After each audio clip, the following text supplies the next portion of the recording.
Sewing a button is one of those essential life skills that can save you from the inconvenience of a missing button on your favorite shirt or jacket. Whether you're dealing with a loose button or one that's completely fallen off, learning how to sew it back on is simple and straightforward. Once you master this technique, you'll not only be able to handle minor wardrobe malfunctions but also extend the life of your clothing. Here's a detailed guide on how to sew a button and ensure it stays securely in place. Before you begin sewing, you'll need a few basic materials. These are a needle, thread, preferably in a color that matches your fabric, scissors, a button, either the one that fell off or a new one. These items are usually found in a basic sewing kit, but if you don't have one, they are readily available at any craft or department store. Choosing the right thread color is essential for a clean, professional look. Ideally, you want the thread to match the fabric of your garment as closely as possible. However, if an exact match isn't available, a slightly darker shade of thread usually blends better than a lighter one. Additionally, if you're sewing a button on a heavy fabric like a coat or jacket, consider using a thicker thread, or double up your regular thread to ensure the button is firmly secured.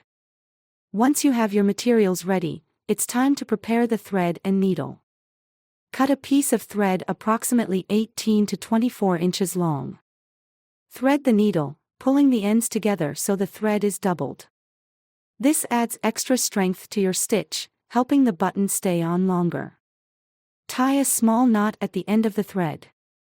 This will prevent the thread from slipping through the fabric when you begin sewing. If you're replacing a button that's completely fallen off, you'll need to figure out where to place the new button. Look for the original buttonhole on the fabric and align the button with it. Some garments have visible marks where the old button was attached, but if not, simply center the button over the hole. For garments with multiple buttons, make sure your new button aligns with the other buttons both vertically and horizontally. Start by inserting your needle from the underside of the fabric. This hides the knot and keeps the thread looking neat. Pull the needle up through one of the holes in the button. If your button has 4 holes, you'll want to decide whether you want a parallel stitch, 2 lines running horizontally or vertically, or a crisscross stitch, an X shape. Either option works, so go with whichever looks best to you.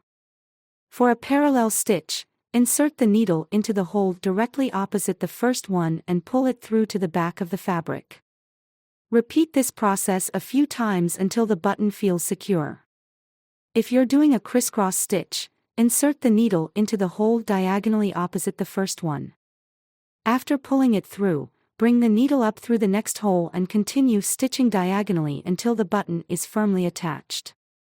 For thick fabrics or when the button needs a bit of give to slip through the buttonhole, creating a shank is helpful. A shank is a small loop of thread that holds the button slightly away from the fabric. This allows the button to sit flat when fastened.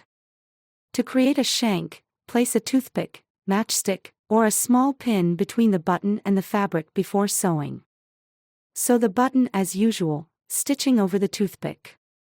After several stitches, remove the toothpick and wrap the thread several times around the stitches underneath the button.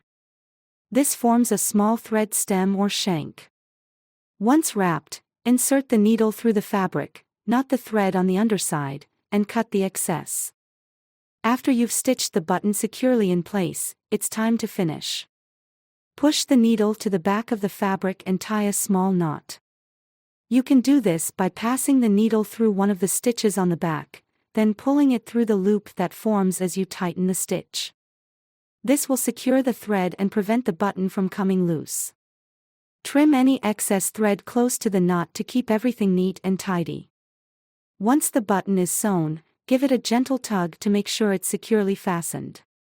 It should be snug but not too tight against the fabric. The button should move slightly if you've created a shank, but not feel loose or wobbly. If the button feels loose, add a few more stitches until it feels secure. Once you're satisfied with the result, you're done. You've successfully sewn a button back on. If you're new to sewing buttons, don't worry if your first attempt isn't perfect. Like any skill, sewing takes a bit of practice. Try sewing buttons on old clothes or scrap fabric until you feel confident.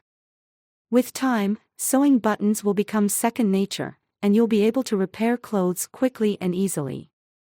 Sewing a button may seem like a small task, but it's an incredibly useful skill to have. Not only can it save you time and money by avoiding trips to the tailor, but it also encourages sustainability by helping you extend the life of your clothing. Instead of discarding a shirt or jacket because of a missing button, you can easily repair it and keep wearing it for years to come. Additionally, sewing can be a calming and rewarding activity. Taking the time to mend your clothes with care can be a mindful, creative way to connect with your wardrobe and avoid unnecessary waste.